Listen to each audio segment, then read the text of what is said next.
जय शिव शंभू। भक्तजनों, आज हम शिवरात्रि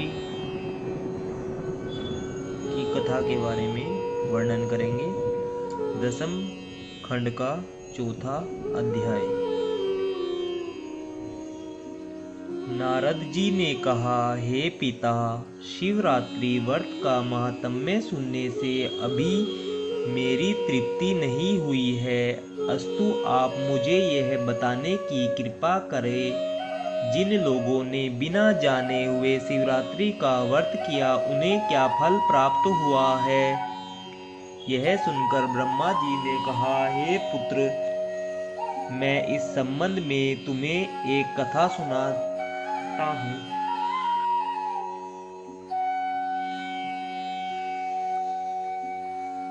जो सब प्रकार से आनंद प्रदान करने वाली है। पुरातन समय में एक व्याध निषाद नाम से प्रसिद्ध था। वह सभी जीवों को दुख देने वाला हिंसक तथा अत्यंत कठोर था। उसका परिवार बहुत बड़ा था। वह प्रतिदिन वन में जाकर जीव जंतुओं का संहार करता तथा चोरी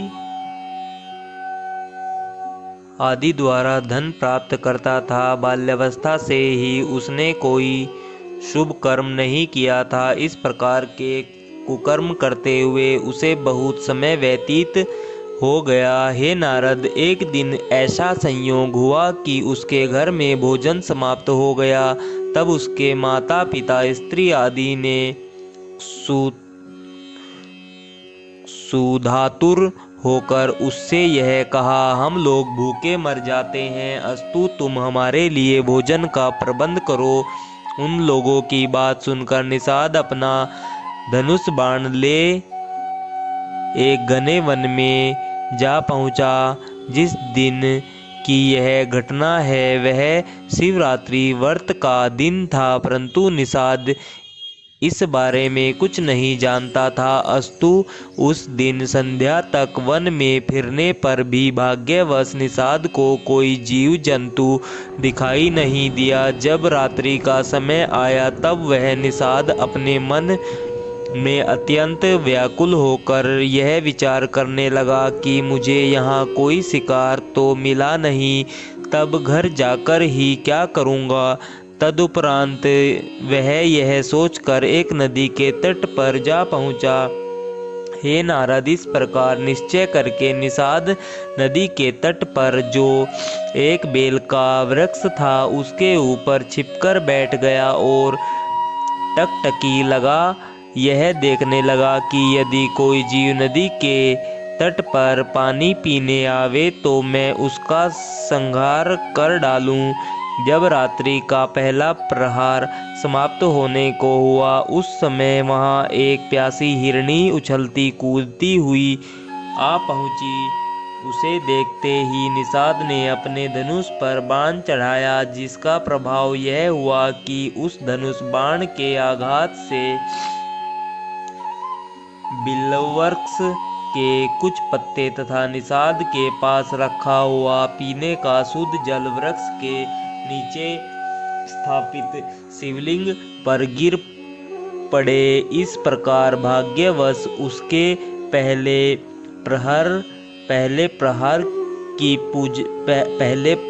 की पूजा स्वयं ही पूर्ण हो गई। उस अनजान अवस्था में शिव पूजन हो जाने के प्रभाव से निषाद के अनेक पाप नष्ट हो गए।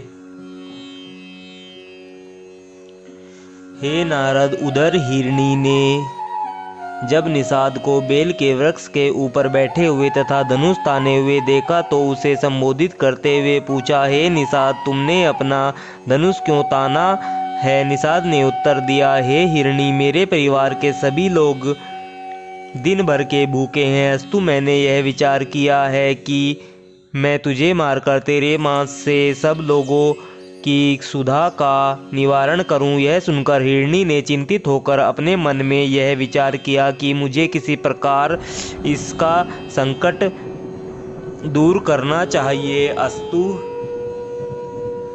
उसने निषाद को संबोधित करते हुए कहा, हे निषाद, मेरे धन भाग्य मेरे धन्य भाग्य है जो तुम मेरे मांस द्वारा अपना तथा अपने परिवारजनों का मनोरथ पूर्ण करना चाहते हो। यद्यपि इसमें कोई संदेह नहीं कि मेरे मांस से तुम्हारे परिवार का पेट भर जाएगा तथा मुझे इसमें कोई आपत्ति भी नहीं है, तथापि मैं यह चाहती हूँ कि तुम मेरी प्रार्थना स्वीकार कर लो। हे नारद, हिरणी की बात सुनकर निषाद ने पूछा, तुम क्या कहना चाहती हो? हिरणी बोली, हे निषाद, मेरे घर पर छोटे छोटे अनेक बच्चे हैं, अस्तु मैं यह चाहती हूँ कि उन सबको अपनी बहन को सौंप आऊं। इतना करके मैं तुम्हारे पास लौट आऊंगी, तब तुम मुझे मारकर अपना प्रयोजन सिद्ध करना। संसार में सत्य के समान और कोई वस्तु नहीं है। यह पृथ्वी तथा आकाश भी सत्य के बल पर ही ठहरे हुए हैं। मैं भी अपने वचन को अवश्य सत्य सिद्ध करूंगी। इस प्रकार उस हिरणी ने घर को आने देने के लिए निषाद से बहुत प्रार्थना की, परंतु निषाद ने उसे स्वीकार नहीं किया। हे नारद, यह देखकर हिरणी ने अपने मन में अत्यंत भयभीत हो निषाद को विश्वास दिलाते हुए इस प्रकार पुनः कहना आरंभ किया, हे निषाद, यदि मैं अपने बच्चों का प्रबंध करके तुम्हारे पास लौटकर न आऊं तो मुझे वह पाप लगे जो वेद के विरुद्ध आचरण करने वाले मनुष्य को लगता है। उस समय निषाद ने हिरणी की बात पर विश्वास करके उसे घर हो आने की आज्ञा दे दी। तब वह हिरणी जल पीने के उपरांत अपने घर को चली गई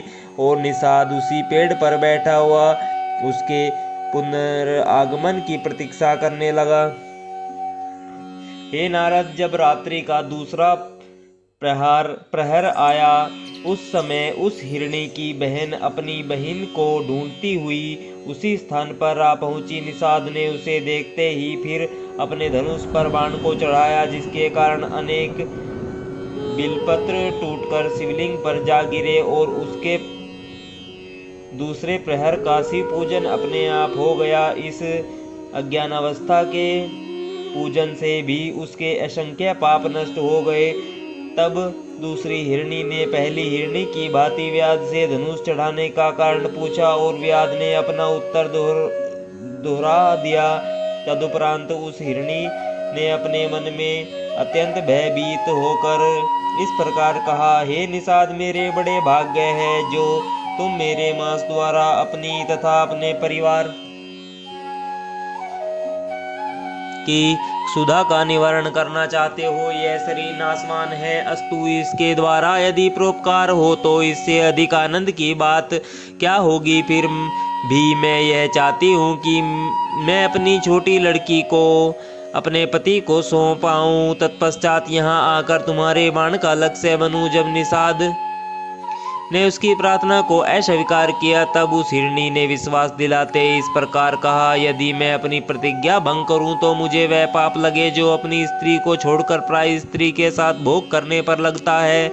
यह सुनकर निषाद ने उसे भी घर हो आने की आज्ञा दे दी। तब वह तो पानी पीकर चली गई और निषाद उसके लौटने की प्रतीक्षा में जगता हुआ धनुष ताने अपने स्थान पर बैठा रहा। हे नारद, उधर जब हिरणी देर तक घर लौटकर न पहुंची और रात्रि का तीसरा प्रहर आया, तब हिरण उसे ढूंढने के लिए स्वयं भी चिंतातुर तथा तृषातुर हो नदी की ओर चल दिया। जब वह तट पर पहुंचा तो उसे देखकर भी निषाद ने अपने धनुष को खींचा, जिसके कारण पेड़ से कुछ बेलपत्र फिर शिवलिंग के ऊपर गिर पड़े। इस प्रकार तीसरे प्रहर की पूजन पूर्ण हो गई। इस पूजन से निषाद के शेष बचे पापों में आधे पाप और नष्ट हो गए। जब हिरण ने निषाद को धनुष खींचे हुए देखा तो उसका कारण पूछा तथा निषाद ने भी पहले के समान उत्तर दे दिया। उसे सुनकर हिरण बोला, हे निषाद, मेरे धन्य भाग्य है जो तुम मेरे शरीर द्वारा अपने पूरे परिवार को तृप्त करना चाहते हो। मेरा एक बालक है, तुम उसे मुझे अपनी स्त्री को सौंप आने दो। बालक को सौंपने के उपरांत मैं फिर यहीं आ जाऊंगा, तब मुझे मारकर अपनी अभिलाषा पूर्ण करना। हे नारद, यह सुनकर निषाद ने उत्तर दिया, हे हिरण, तुम्हारे समान दो पशु और भी पहले यहाँ आकर जा चुके हैं, वे भी तुम्हारे ही समान प्रतिज्ञा करके यहाँ से गए, परंतु अभी तक लौटकर नहीं आए। इस प्रकार 2 बार धोखा खाने उपरांत अब मैं तुम्हारे ऊपर विश्वास करने को तैयार नहीं हूँ। मैं तुम्हें किसी भी प्रकार लौटकर नहीं जाने दूंगा। निषाद के ऐसे वचन सुनकर हिरण बोला, हे व्याध, मैंने अब तक सत्य की रक्षा की है और जीवन में कभी भी झूठ नहीं बोला है। मैं शपथ पूर्वक तुमसे यह कहता हूँ कि चाहे जो हो, मैं तुम्हारे पास अवश्य लौट कर आऊंगा। यह सुनकर व्याध ने उसे भी जाने की आज्ञा दे दी। तब वह हिरण भी पानी पीकर अपने घर लौट गया। हे नारद, जिस समय घर पर हिरण तथा हिरणी सब एक हुए और उन्होंने अपना अपना वृत्तांत कहा, तो वे एक दूसरे का हाल सुनकर अत्यंत शोक करने लगे। तब तो हिरणी सबसे पहले वधिक को विश्वास दिलाकर लौट आई थी। वह अपने पति से इस प्रकार कहने लगी, हे स्वामी, सर्वप्रथम मैं उस वधिक से प्रतिज्ञा करके आई हूँ, आप यहीं घर में रहकर बच्चों का पालन करते रहें। यह सुनकर दूसरी हिरणी ने कहा, नहीं बहन, यह कभी नहीं हो सकता। पहली स्त्री घर की स्वामिनी कहलाती है। अस्तु, मैं आपको न जाने देकर स्वयं उस वधिक के पास जाऊंगी। अपनी दोनों स्त्रियों की ऐसी बातें सुनकर हिरण ने कहा, पुरुष के रहते हुए स्त्री का जाना श्रेष्ठ नहीं है। अस्तु, मैं अपने मांस से उस वधिक के परिवार को तृप्त करूंगा। बच्चों का पालन केवल माता ही कर सकती है। अपने पति के यह वचन सुनकर हिरनियों ने एक साथ कहा, हे स्वामी, हम विधवा होकर इस घर में कभी नहीं रहेंगी। हे नारद, इस प्रकार उन तीनों ने जब स्वयं जाने के लिए आग्रह किया, तब वे सबके सब उस वधिक के पास चल दिए। अपनी माताओं तथा पिता को जाते हुए देखकर बच्चों ने यह सोचा कि जब हमारे रक्षक ही नहीं रहेंगे तो हम किसके आश्रय पर जिएंगे। अस्तु, हमें भी इनके साथ चलना उचित है। तब वे भी उनके साथ चल दिए। इस प्रकार हिरण का संपूर्ण परिवार उस वधिक के समीप जा पहुंचा। जब वधिक ने उन सबको अपने पास आते हुए देखा तो पूर्व की भांति फिर अपना धनुष चलाया, तो बेलपत्र तथा जल पुनः शिवलिंग के ऊपर गिर पड़े और उसके चौथे प्रहर की पूजन समाप्त हो गई। चौथा पूजन होते ही वधिक के संपूर्ण पाप नष्ट हो गए। तब उसे श्रेष्ठ बुद्धि तथा उत्तम ज्ञान की प्राप्ति हुई।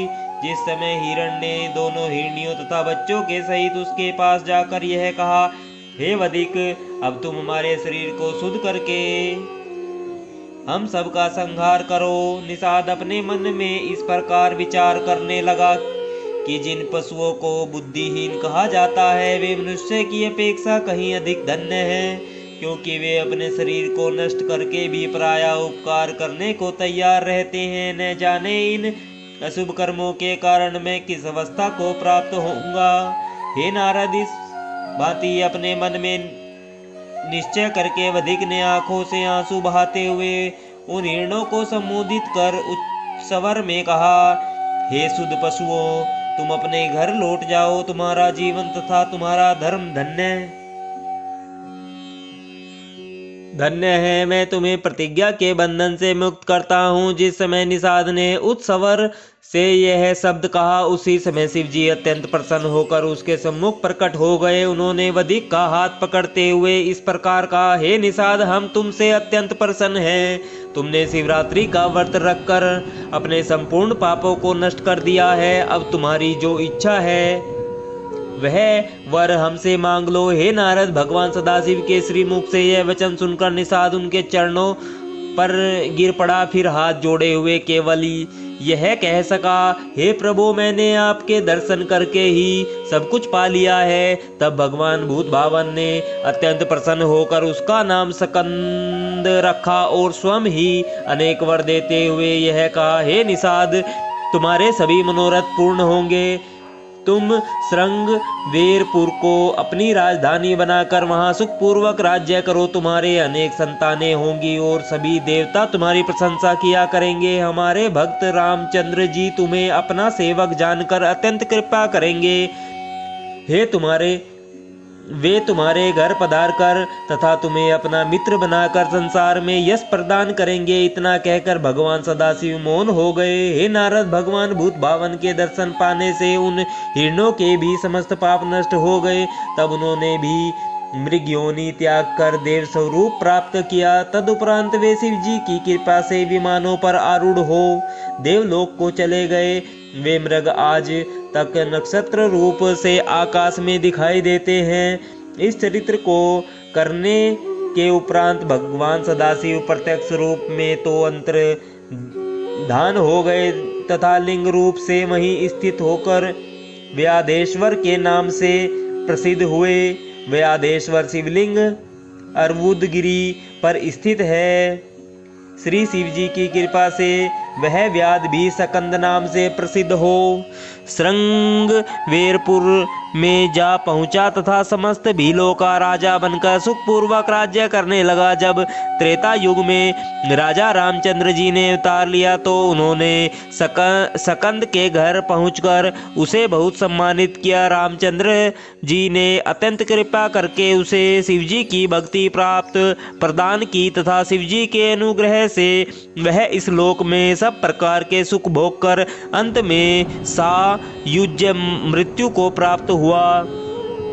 हे नारद, शिवरात्रि के व्रत की ऐसी महान महिमा है कि उस व्याध ने अनजाने में ही शिवरात्रि का व्रत करके मुक्ति को प्राप्त कर लिया। सभी वेद तथा पुराणों ने शिवरात्रि व्रत को सब व्रतों का स्वामी कहा है।